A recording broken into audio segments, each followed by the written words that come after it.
Ora então, muito bom dia, muito bem-vindos a nós os que estamos aqui e aos que estão no outro salão. Isto agora, quem dirige tem que pensar em dois sítios, não é? Graças a Deus porque temos este espaço. Temos também o do meio, se Deus assim o desejar, no próximo domingo abriremos também. Deus sabe, mas de facto é uma alegria nós podermos estar presencialmente, embora com todas as condicionantes. É estranho estar a dirigir um culto com metade quase da sala assim vazia, mas graças a Deus porque pudemos retornar e que o Senhor acrescenta a cada domingo nos seus filhos vontade de louvá-lo e em comunhão uns com os outros, porque estar em casa é bom, mas nada substitui de facto a comunhão com os irmãos, podermos falar apesar de todas as dificuldades. E assim, esta manhã, ao fim de alguns meses, nós podemos louvar o nosso Deus em conjunto. Nós, quando gravávamos em casa, de facto, era sempre estranho, não é? Uns gravavam numa casa, outros gravavam noutra, depois os vídeos eram apresentados. Já conseguimos gravar aqui e, graças a Deus, hoje podemos cantar todos. O que é melhor para nós é melhor para os irmãos também. Então, todos aqueles que vêm pela primeira vez, que Deus os abençoe e que o Senhor, de facto, coloque nos nossos corações esta manhã a gratidão por podermos abrir livremente a sua palavra e cantar também. Mas antes disso, eu vou pedir que nos possamos colocar em pé e vamos ter uma palavra de oração. Vamos orar então. Senhor Deus e bendito Pai, nós queremos chegar à Tua presença com gratidão nos nossos corações, com o louvor que Te é devido, Senhor, e que as nossas palavras possam de facto refletir aquilo que vai nos nossos corações, Senhor. E por isso nós esta manhã Te louvamos por esta oportunidade que temos de, a partir de agora, podermos presencialmente estarmos na Tua casa para louvar e bendizer o Teu nome, Senhor. Aceita a gratidão dos nossos corações, Senhor, e cada hino que nós vamos cantar, a Tua palavra, que vai ser também transmitida esta manhã, ó Senhor, que possa de facto trabalhar em cada um de nós, nos nossos corações, nas nossas mentes, e que possa de facto fazer a diferença nas nossas vidas, na vida dos Teus filhos, Senhor. Aqueles que não podem estar aqui esta manhã, Senhor, que Tu possas também abençoar o Teu povo, Senhor, e onde quer que o Teu povo se reúna esta manhã, que Tu sejas louvado e engrandecido. Te agradecemos tudo e pedimos no nome bendito do Senhor Jesus. Amém. Podem sentar-se. Eu sei que eu gosto muito que nós cantemos em pé, mas hoje vamos cantar sentados e vamos cantar o primeiro hino desta manhã. Ó gratos ao Senhor, ao vosso Rei louvai, com alegria e com fervor, seu culto celebrai. A Ele pertencem a bênção, sabedoria, a glória e soberania, independentemente das circunstâncias da nossa vida. Glória a Ele para sempre, sem fim. Do nosso coração é o desejo que eu tenho e que cada um de nós deve ter, apesar das circunstâncias. Ó gratos ao Senhor.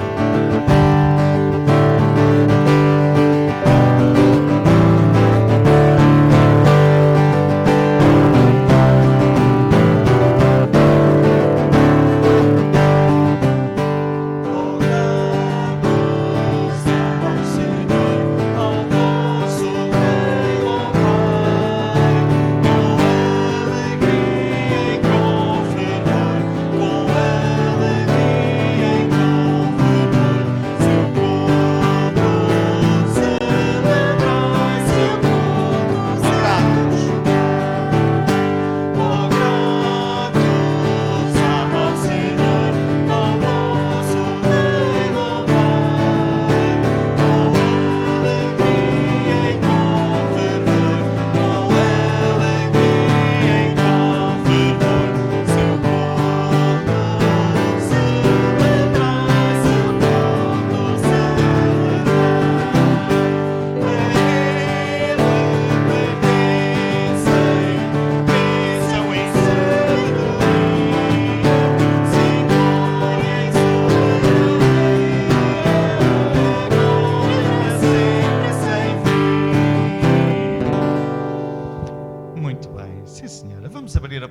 Senhor esta manhã e vamos ler o Salmo 150. Quem tiver os telemóveis pode seguir.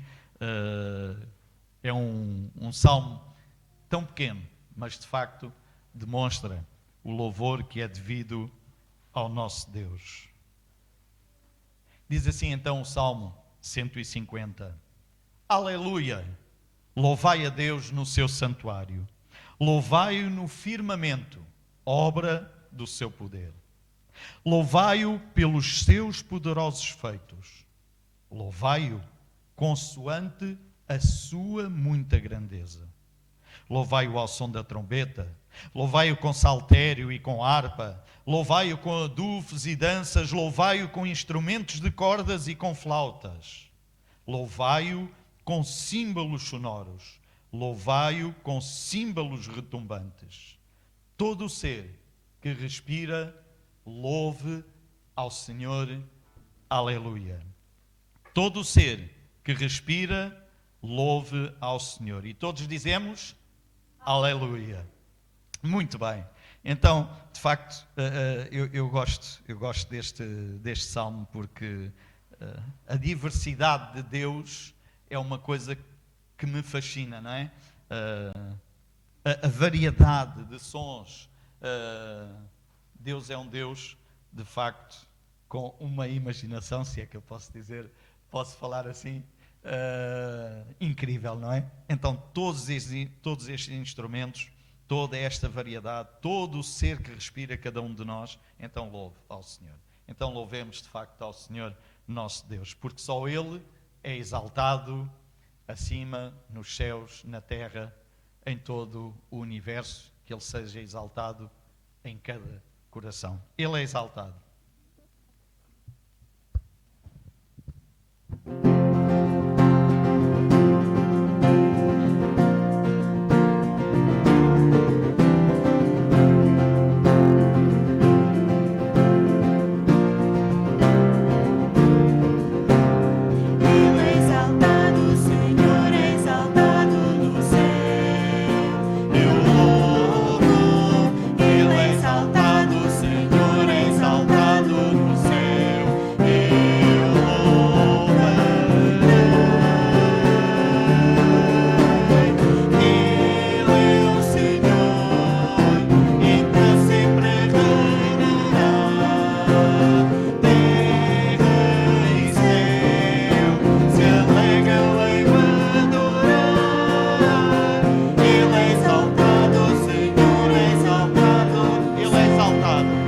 Colocar de pé, então.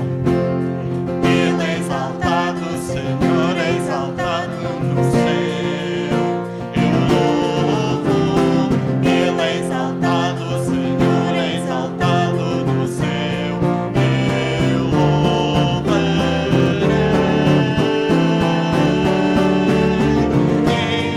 Ele é o Senhor, em para sempre reinará.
então vou passar a palavra ao pastor Samuel esta manhã.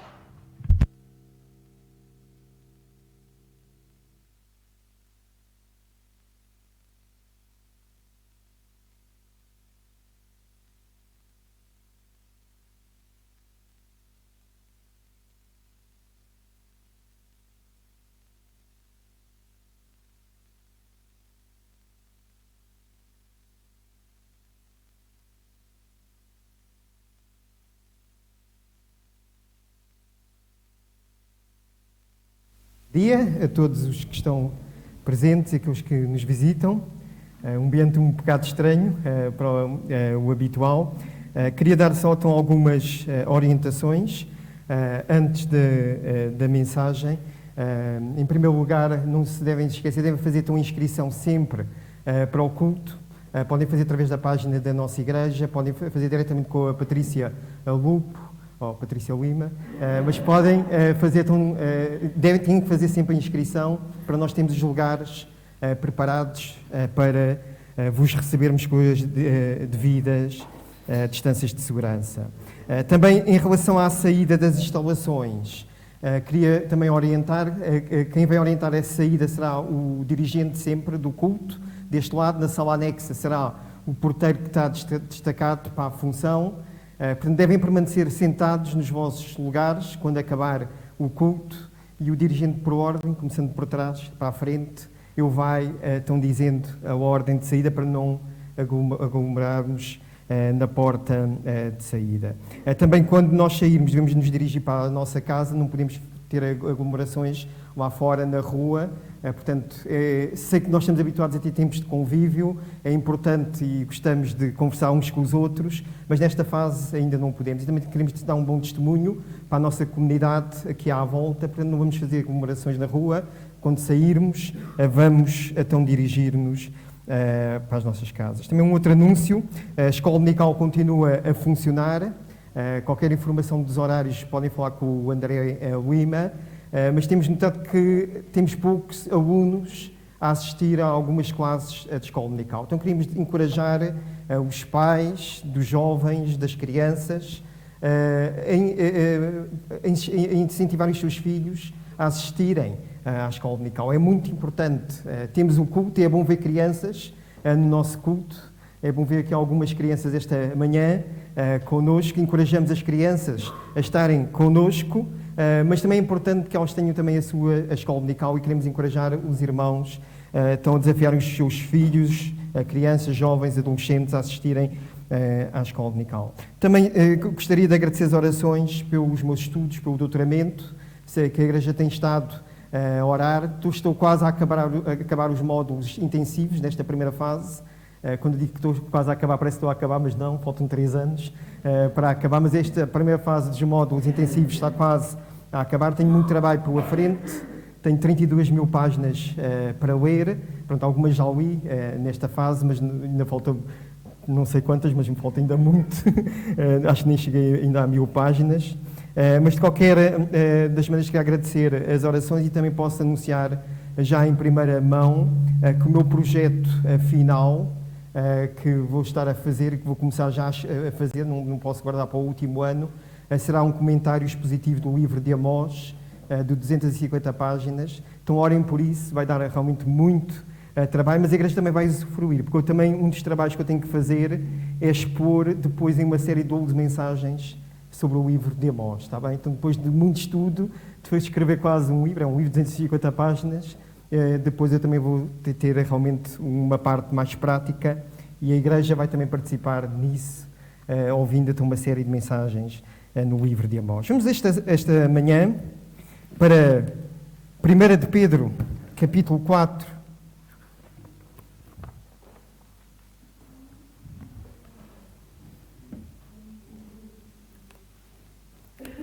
1 de Pedro, capítulo 4.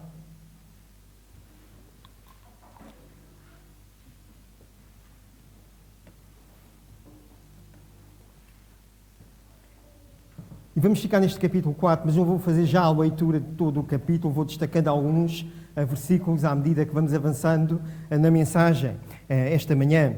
Mas conta-se realmente uma história realmente verídica ocorrida no ano de 1876, na Inglaterra, em que saiu, então, ou foi decretada uma lei que obrigava os navios a terem realmente uma marca pintada na sua lateral. Esta marca indicava o limite do peso. Quando um navio baixava na água e quando a água atingia a marca, significava que não podia entrar mais mercadoria naquele navio. Isto tornou realmente as viagens marítimas daquele tempo muito mais seguras. Aos olhos de Deus, cada um de nós tem uma marca semelhante nas nossas vidas. Aos olhos de Deus, realmente Ele controla realmente as dificuldades que surgem no nosso dia-a-dia. Os nossos fardos que temos que carregar,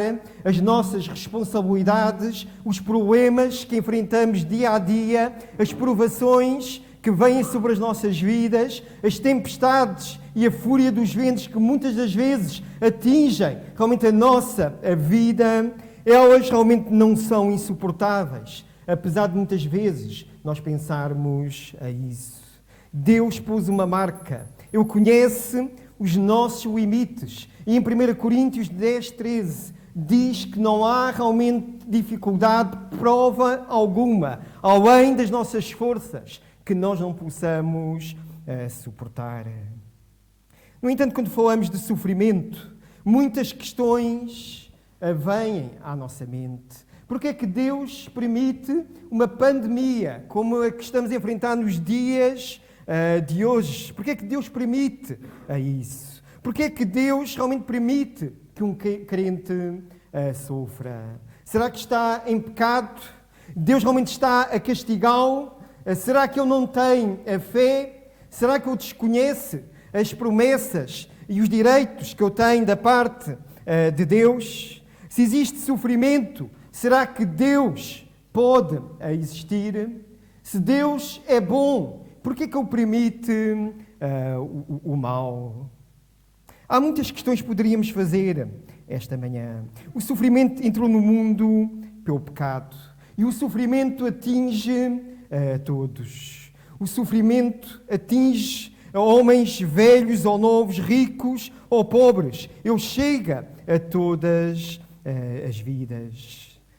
Há sofrimento físico, há dor causada por doenças que realmente levam a sofrimento, mas também há muitas outras formas de sofrimento que não irradiam da dor física. O medo e a ansiedade podem produzir grande sofrimento. A humilhação, o desprezo, a solidão, a perda do ente querido, o remorso podem também causar grandes sofrimentos. O sofrimento emocional, as dores da alma podem ser muito mais fortes até do que o próprio sofrimento físico. O sofrimento é complexo, abrange a mente, as emoções, a parte física e a parte espiritual. E sabemos que a depressão, depressões profundas, é uma realidade nos dias de hoje que nós estamos a viver. Aqui no capítulo 4 de 1 de Pedro, Pedro realmente está a tratar, o apóstolo, deste problema do sofrimento. Para uma comunidade de crentes que estava a ser realmente atingida por aflições, ele encoraja aqueles crentes a ficarem firmes, apesar das perseguições que eles estavam a enfrentar. E eu queria destacar esta manhã três aspectos, 3 pontos principais neste capítulo. Em primeiro lugar, há um propósito para o sofrimento. Há um propósito para o sofrimento. O versículo 1 a 3 diz: Ora, pois, já que Cristo padeceu por nós na carne, armai-vos também vós com este mesmo pensamento, que aquele que padeceu na carne já cessou do pecado, para que no tempo que vos resta na carne não vivais mais segundo as concupiscências dos homens, mas segundo a vontade de Deus.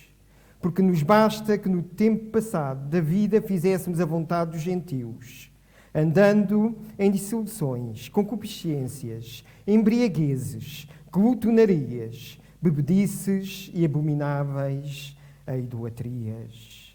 Há realmente propósitos que Deus tem com o sofrimento. Em primeiro lugar, nestes 3 versículos, vemos o primeiro propósito. O sofrimento ajuda-nos a vencer o pecado.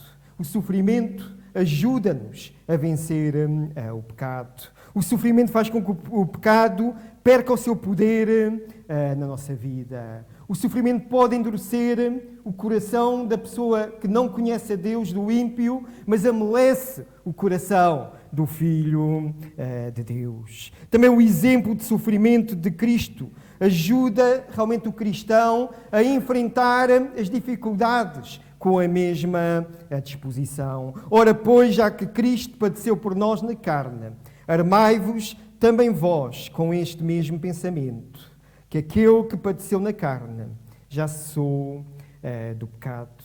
O crente não é melhor do que o seu Senhor. Se o mundo perseguiu a Jesus, ele vai também infligir sofrimento sobre cada um de nós. O sofrimento leva-nos a entender que os prazeres do mundo, as concupiscências que nós temos nesta vida, as paixões da carne, elas não compensam quando nós colocamos os olhos naquilo que está à nossa frente. Em segundo lugar, um segundo propósito, o sofrimento ajuda-nos a testemunhar de Cristo. O sofrimento ajuda-nos a testemunhar de Cristo. O versículo 5 e 6 diz: os quais hão de dar conta ao que está preparado para julgar os vivos e os mortos. Porque por isto foi pregado o Evangelho também aos mortos, para que, na verdade, fossem julgados segundo os homens na carne, mas vivessem segundo Deus em espírito. O sofrimento realmente ajuda-nos a testemunhar de Cristo, os quais hão de julgar, hão de dar contas ao que está preparado para julgar os vivos e os mortos. Um dia toda a humanidade estará presente diante do justo juiz. E quem não recebeu o Evangelho de Cristo, quem não tem Cristo como Senhor e Salvador, está totalmente condenado aos olhos de Deus. Vai passar a eternidade separada de Deus. Vivemos num mundo em que as pessoas não têm esperança. Mesmo nesta altura que nós estamos realmente a enfrentar, vemos realmente pessoas sem esperança. E, na verdade, neste mundo, nunca realmente encontraremos a verdadeira esperança se não for em Jesus. Tempos de sofrimento, tempos de dificuldade, são realmente oportunidades que Deus tem para cada um de nós para testemunharmos de Jesus. Jó, no meio das cinzas, ele glorifica a Deus quando ele perde os seus filhos. E ele afirma lá em Jó, capítulo 1, versículo 22, o Senhor deu, o Senhor o tomou, bendito seja o nome do Senhor. Paulo e Silas, enfrentando as prisões romanas, eles pregam o Evangelho, eles cantam na prisão, e isso impactou a vida dos prisioneiros. Estevão, mesmo sendo apedrejado pelos homens, em Atos capítulo 7, a Bíblia diz que eu tinha um brilho no rosto e eu pregava a mensagem do Evangelho àqueles que o apedrejavam. Cristo, mesmo pregado na cruz do Calvário, eu tinha amor nos seus lábios. Pai, perdoa-os, porque não sabem o que fazem. Então o sofrimento leva-nos a mostrar aos outros onde está a nossa esperança. Podemos realmente ter uma oportunidade de comunicarmos o Evangelho para que outros possam também encontrar a esperança que há em Jesus. Tempos de sofrimento foram sempre tempos de crescimento da Igreja. Um teólogo muito conhecido dizia que o sangue dos mártires foi a sementeira da Igreja. Terceiro lugar, terceiro propósito, o sofrimento ajuda-nos a manifestar um terno amor pelos irmãos. O sofrimento leva-nos a manifestar um terno amor pelos irmãos. Versículo 7 a 9 diz: e já está próximo o fim de todas as coisas. Portanto, sede sóbrios e vigiai em oração. Mas, sobretudo, tende ardente amor uns para com os outros, porque o amor cobrirá a multidão dos pecados. Sendo hospitaleiros uns para com os outros, sem murmurações. Com o sofrimento, passamos a ver a vida e olhar para as outras pessoas que estão à nossa volta com outros olhos. Com o sofrimento, a nossa vida deixa de ser realmente uma vida voltada para nós mesmos, uma vida egoísta. O nosso propósito passa a ser abençoar os outros, edificar o povo de Deus. O nosso alvo é a glória de Deus e exaltação do nome de Cristo. O sofrimento realmente ajuda-nos a manifestar um terno amor pelos irmãos. O sofrimento ajuda-nos a sermos mais sensíveis, tolerantes, generosos, amáveis com aqueles que estão à nossa volta. O sofrimento que nós passamos realmente leva-nos a conseguir encorajar outros que estão a passar pelas mesmas dificuldades. O sofrimento ajuda-nos a abrir o bolso, o coração, a nossa casa, para ajudar os nossos irmãos. O sofrimento torna-nos pessoas mais solidárias. Entendemos melhor a dor dos outros.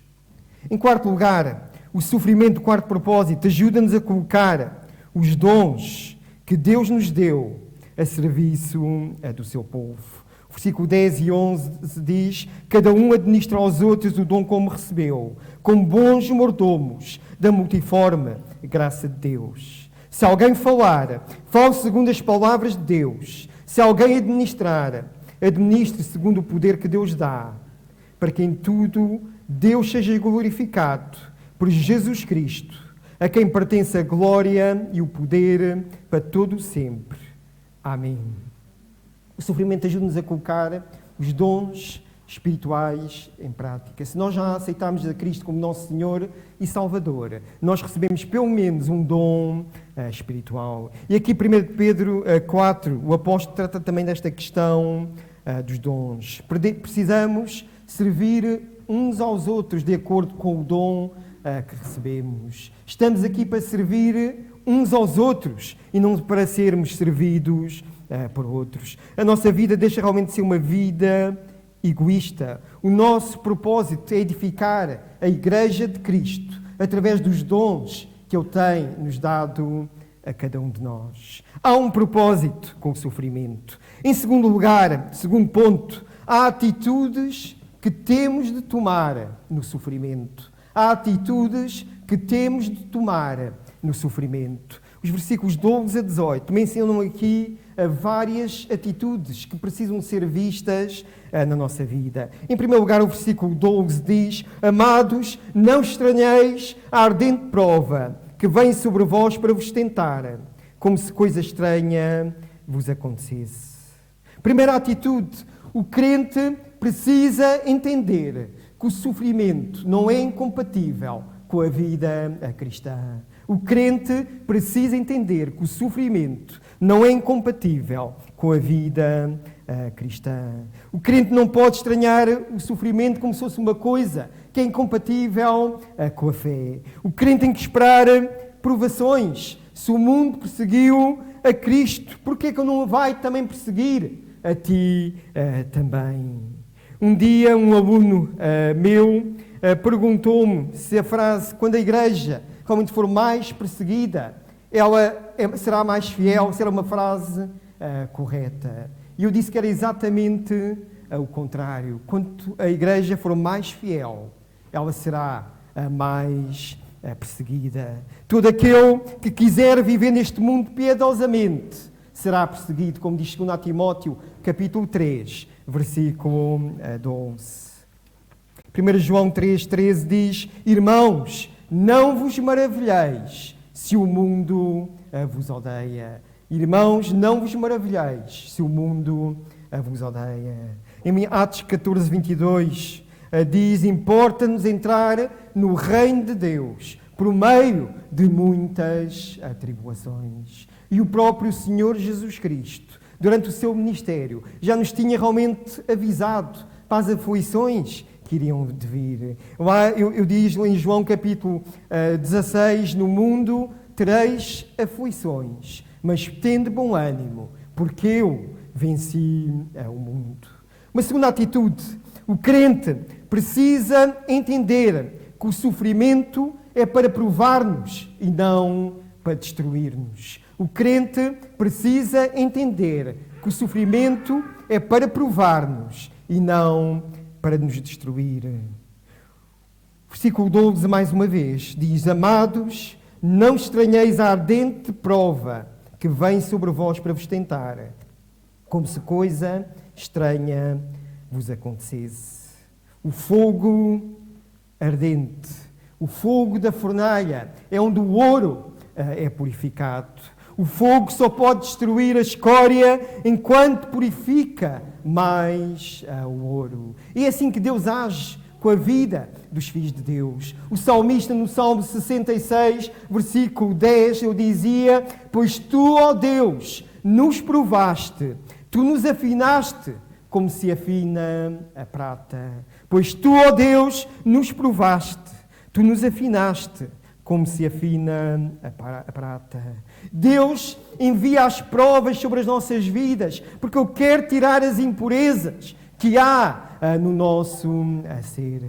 Satanás queria realmente destruir a vida de Jó com o sofrimento, mas Deus queria revelar propósitos maiores ao seu servo. Ele queria revelar a Jó a sua soberania sobre o sofrimento. Satanás queria esbofetear Paulo com o espinho na carne, mas Deus queria realmente quebrantar o seu servo, para que ele não se ensoberbecesse.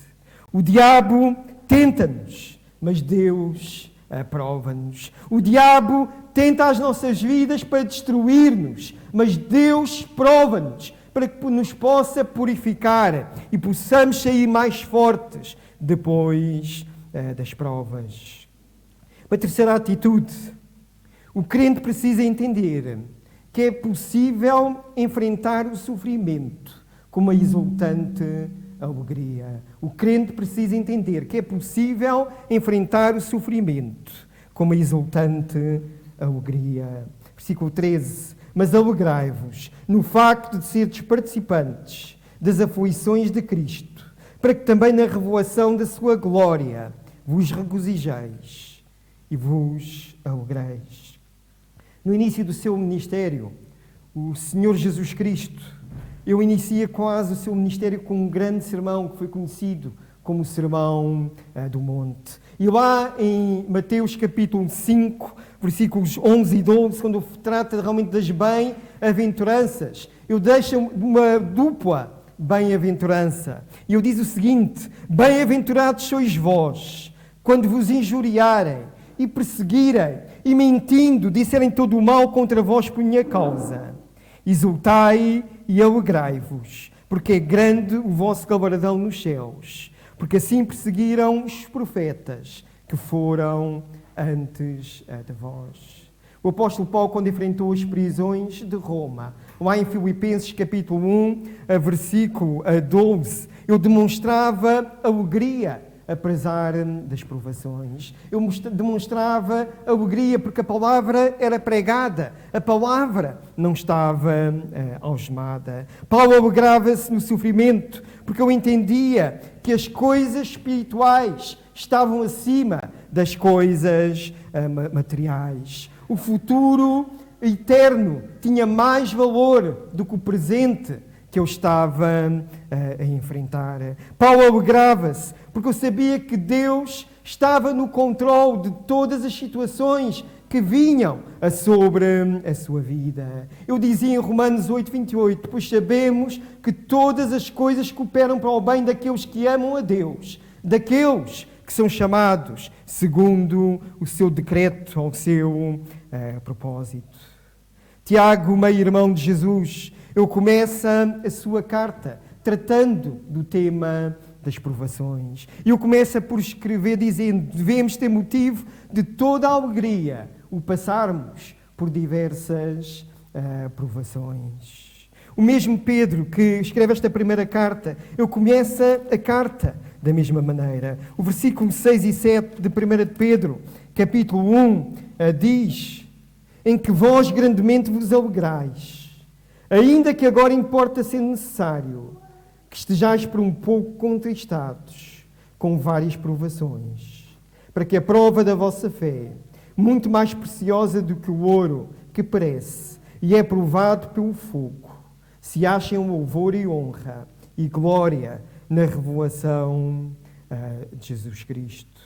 Então Pedro começa a carta exatamente da mesma forma, por um breve tempo se necessário, tendo alegria ao passar pelas provações. No livro de Abacuque, o profeta, ao ver realmente a injustiça social à sua volta, eu via realmente os pobres sendo oprimidos pelos ricos. Eu via realmente pessoas boas realmente sendo oprimidas por pessoas ímpias. Mas eu, ao ver realmente todo o sofrimento que o povo enfrentava, no capítulo 3 de Abacuque, eu dizia o seguinte: depois de realmente já saber que a Babilónia iria invadir a nação de Judá, que eles iriam ser cativos por uma terra realmente estranha, o futuro era sombrio, mas eu dizia que ainda que a figueira não floresça, nem haja fruto na vide, ainda que o produto da oliveira minta, os campos não produzam mantimento,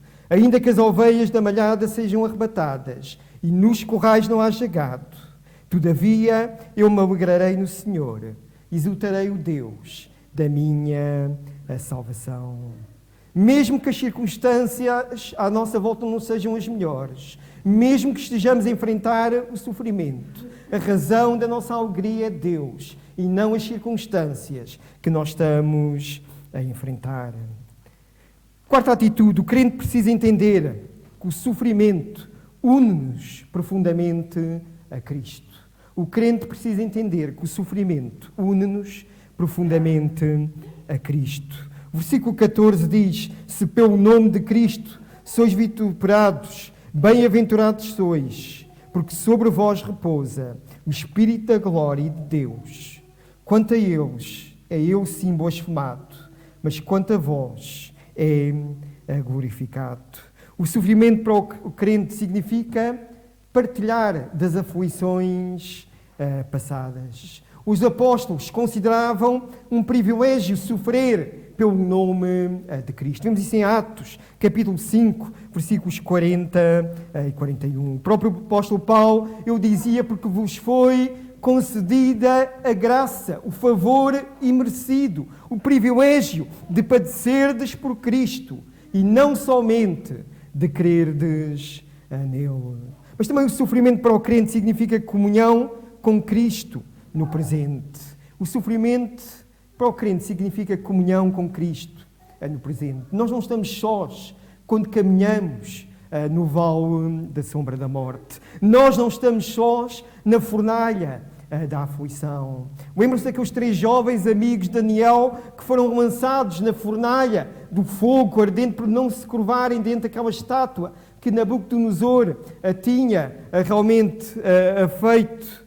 Quando eles são lançados naquela fornalha, o rei olha e não vê mais 3 pessoas, mas 4 pessoas caminhando no meio da fornalha. O 4º homem é Jesus. Ele continua a caminhar connosco, mesmo no meio do sofrimento. Ele anda connosco mesmo no fogo da fornalha e livra-nos da morte. Isaías 41:10 diz que Ele segura a nossa mão no meio das dificuldades. Ele prometeu estar connosco todos os dias, até à consumação dos séculos. Nós temos a promessa: não te deixarei, nunca jamais te desampararei.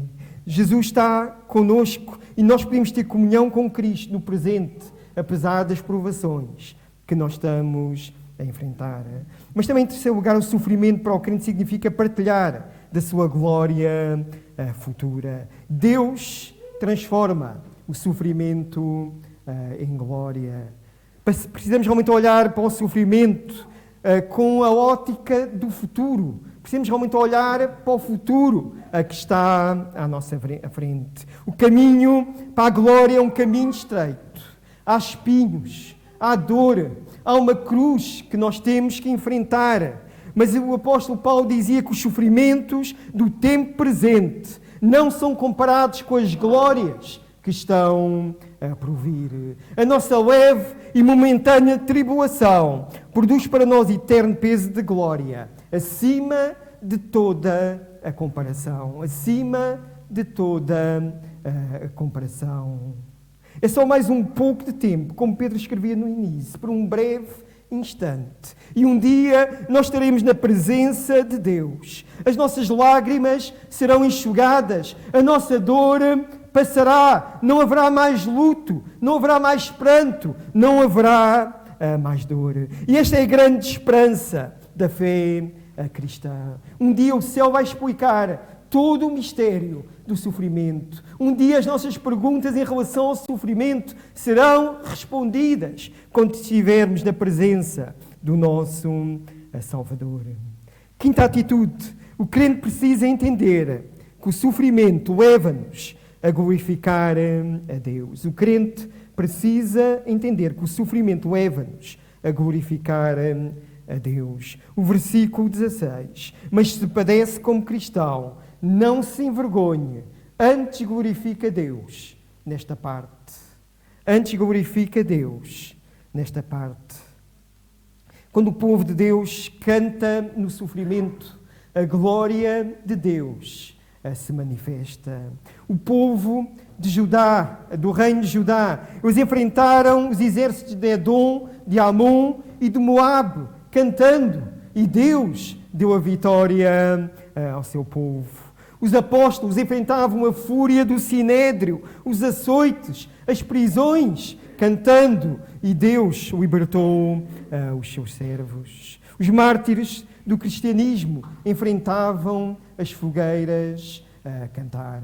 John Huss, um pré-reformador que nasceu e desempenhou o seu ministério na República Checa, ele morreu no ano 1380, glorificando a Deus na sua morte. Ele foi queimado, mas ele glorificava a Deus, porque ele era realmente, não era digno de sofrer pelo nome de Cristo. Na sua morte, ele deixou realmente aquela célebre frase, como últimas palavras que dizia: hoje mataram o ganso. O ganso significa us na língua checa, na Morávia, naqueles tempos.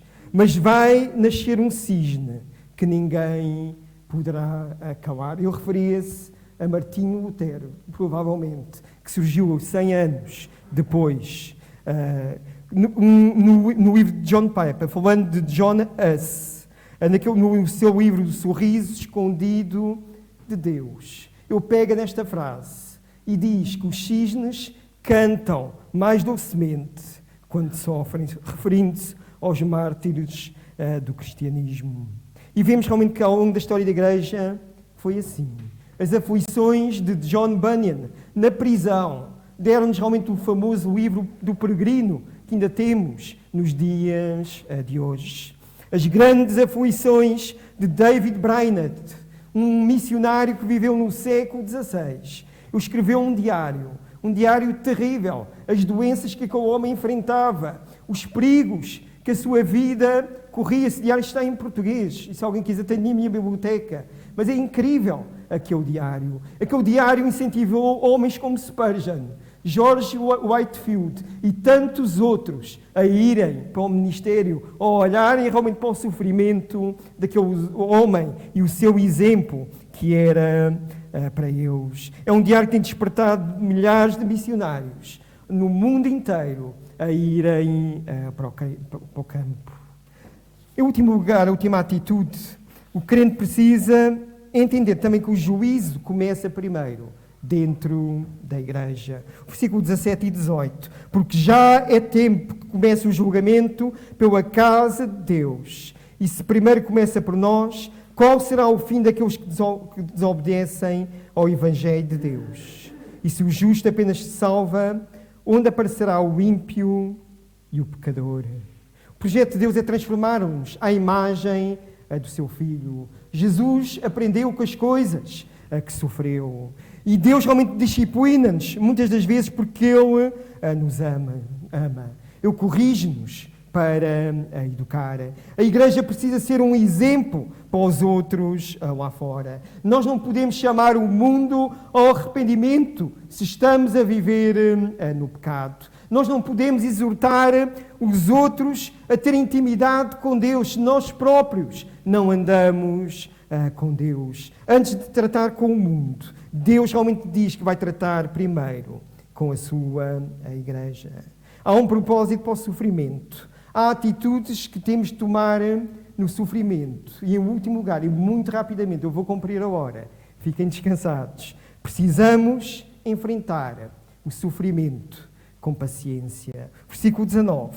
Portanto, também os que padecem segundo a vontade de Deus, encomendam-lhe as suas almas, como ao fiel Criador, fazendo o bem. Aqueles que padecem segundo a vontade de Deus, encomendam as suas almas. A palavra encomendar é uma palavra muito interessante na língua original no grego. A palavra encomendar é um termo bancário que significa depositar em confiança. Depositar em confiança. Aquela ideia quando vamos ao banco, depositamos determinada quantia, nós temos confiança que ela vai parar à nossa conta. E Pedro está exortando a todos os crentes que sofrem a entregar as suas almas, as suas vidas, aos cuidados deste grande Deus. Deus criou-nos e Ele é totalmente capaz de cuidar de cada um de nós. Ele quer cuidar das nossas dificuldades. Por isso, no capítulo seguinte, capítulo 5, versículo 7, temos aquele conhecido versículo em que o apóstolo Pedro desafia aqueles crentes, dizendo, lançando sobre ele toda a vossa ansiedade, porque ele tem cuidado de vós. Lançando sobre ele toda a vossa ansiedade, porque ele tem cuidado de vós. Pedro mostra-nos neste texto que Deus não é apenas fiel, Ele é soberano, Ele é digno de toda a confiança. Precisamos de confiar em Deus, mesmo no meio das provações. Precisamos alegrar-nos em Deus, apesar das circunstâncias que nós estamos a enfrentar, como Jó e Abacuque também fizeram. E devemos continuar na prática do bem. Portanto, também os que padecem segundo a vontade de Deus, encomendam-lhe as suas almas, como ao fiel Criador, fazendo o bem. Devemos continuar praticando o bem. O sofrimento não nos deve realmente endurecer o nosso coração, não nos deve tornar realmente pessoas apáticas. Ao contrário, esta entrega a Deus, este encomendar das nossas almas a Deus, leva-nos a uma ação. Devemos, tal como o salmista dizia no Salmo 126, continuar a semear, mesmo que seja com lágrimas. Devemos continuar a amar, mesmo que sejamos rejeitados. Devemos continuar a abençoar os outros, mesmo quando somos amaldiçoados pelos outros. Devemos, tal como Jesus dizia, orar pelos nossos inimigos, mesmo quando nós somos perseguidos. Gostaria de terminar com uma história que já contei há alguns anos aqui, talvez há 3 anos aqui na igreja. Eu sei que o André conhece bem esta história que uma vez pediu-me para ilustrar uma das suas mensagens. Conta-se realmente a história de um homem que foi o único sobrevivente num naufrágio e que ele realmente conseguiu chegar até uma ilha deserta. E este homem orava diariamente, fervorosamente a Deus para que o pudesse salvar daquela situação. Diariamente olhava atentamente para o horizonte e esperava ajuda, mas não havia qualquer sinal de esperança. Exausto com o passar do tempo, ele começou-se a acomodar àquela situação e ele resolve construir uma cabana de madeira naquela ilha deserta e tentou guardar os seus poucos pertences naquela cabana. Um dia ele saiu para buscar alguma coisa para comer, foi caçar e quando voltou, ele encontrou a sua cabana totalmente em chamas. Ele ficou revoltado para com Deus. Tudo realmente parecia que estava perdido. Tudo o pouco que eu já tinha estava realmente sendo queimado pelo fogo. E eu realmente em aflição e raiva contra Deus questionava: porque é que tu fazes isto comigo? No dia seguinte ele dormiu ali naquela ilha, que não podia sair. Ele dormiu ali, mas foi despertado por um som de um navio que estava chegando à ilha. O navio realmente tinha atracado ali perto daquela ilha. E ele realmente perguntou a um dos marinheiros: como é que vocês souberam que eu estava aqui?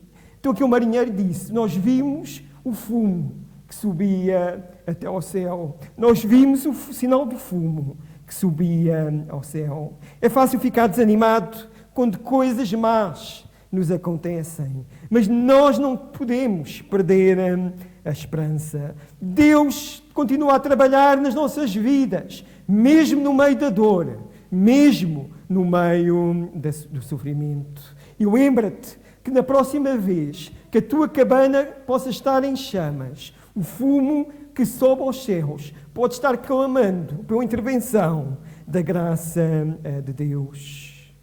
Esta manhã talvez estejas aqui, talvez estejas até na tua casa a assistir a este culto e não conheces este Deus que anda connosco, caminha connosco mesmo no vale da dor.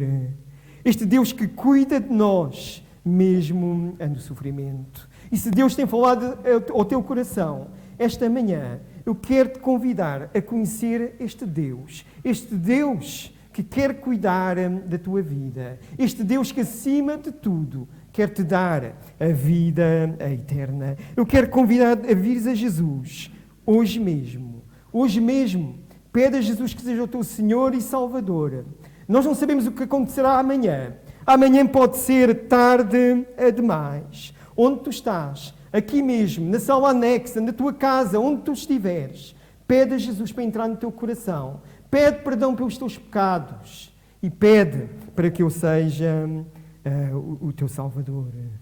Se fizeste realmente esta decisão de hoje quereres pedir a Jesus para entrar no teu coração, de ser o teu Salvador pessoal, podes falar comigo no final deste culto. Podes mandar-me uma mensagem interna na nossa página, até do Facebook. Eu vou, com todo o gosto, responder às tuas questões. Não desperdices realmente esta oportunidade que Deus te dá hoje. Vem hoje mesmo a Jesus. Deus quer cuidar da tua vida. Deus quer estar contigo mesmo no meio da dor. Eu quero ser o teu Senhor. Te agradecemos, ó Deus, pela tua palavra. Te agradecemos porque tu continuas conosco, mesmo no meio das provas. E obrigado porque sabemos que as provas que vêm nas nossas vidas, elas têm propósitos. Nós não acontecem por acaso. Tu queres tirar as impurezas que há na nossa vida. Tu queres que nós saiamos mais fortes de cada uma delas. Tu queres que nós tenhamos um caráter mais próximo do de Jesus, ó Pai.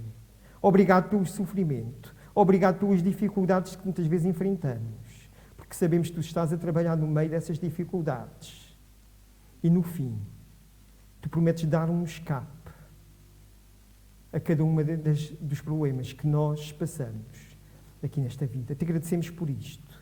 E pedimos se há aqui alguém, ou talvez que tenha assistido ao culto da sua casa, que ainda não tem a Jesus como Senhor e Salvador da sua vida, que não conhece este Deus que cuida de nós, mesmo no meio da dor, que hoje mesmo possa chegar ao conhecimento da vida eterna, colocando a fé na obra que Jesus fez na cruz do Calvário. Pedimos isto em nome de Jesus. Amém.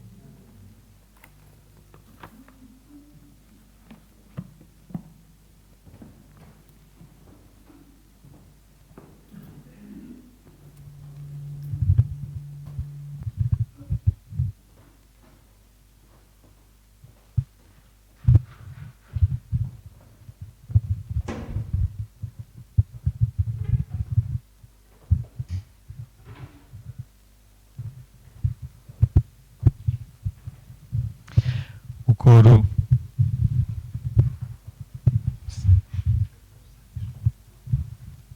Um, dois.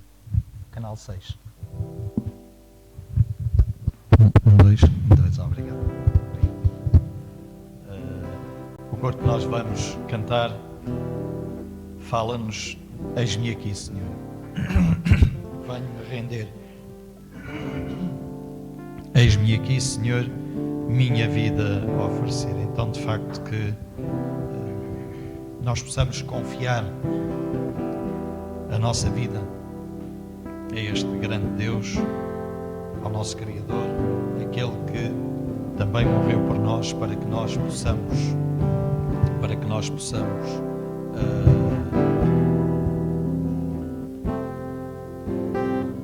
passar a eternidade na sua presença. Vamos cantar este coro.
Então, como retomamos os nossos cultos, nós vamos então retomar também uma das obrigações, digamos, dos membros da Igreja. Portanto, quem não é membro da Igreja não se deve sentir na obrigação, e eu vou pedir então ao nosso irmão Daniel Lupo para fazer o levantamento da nossa oferta. Ela é inteiramente voluntária, cada um deve contribuir como o Senhor colocar no seu coração e não por obrigação. Então, eu vou pedir ao nosso irmão Daniel Lupo, ele depois irá também à sala anexa, e eu sei que não escrevi a letra deste coro que nós vamos cantar, mas eu penso que ela é conhecida de maior parte dos nossos irmãos que estão também na sala ao lado. Pode ser que eles consigam ver aqui na tela,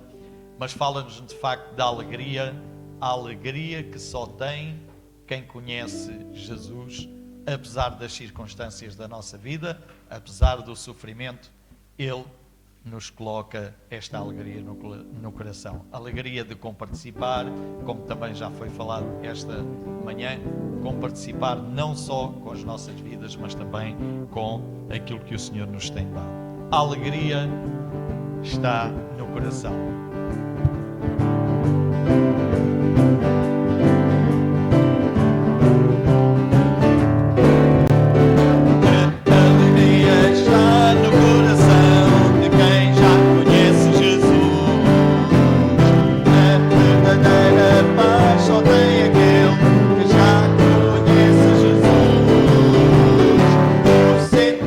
Mais precioso que vem do nosso Senhor.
conheces Jesus, aleluia, amém.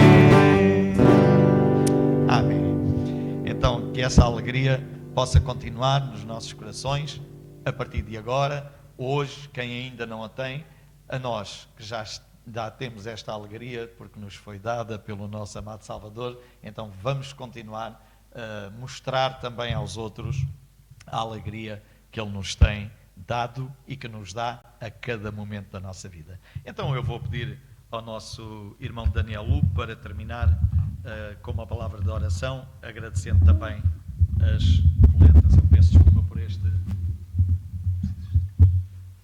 Agradecemos ao nosso Pai que podemos estar na tua casa neste tipo de condições.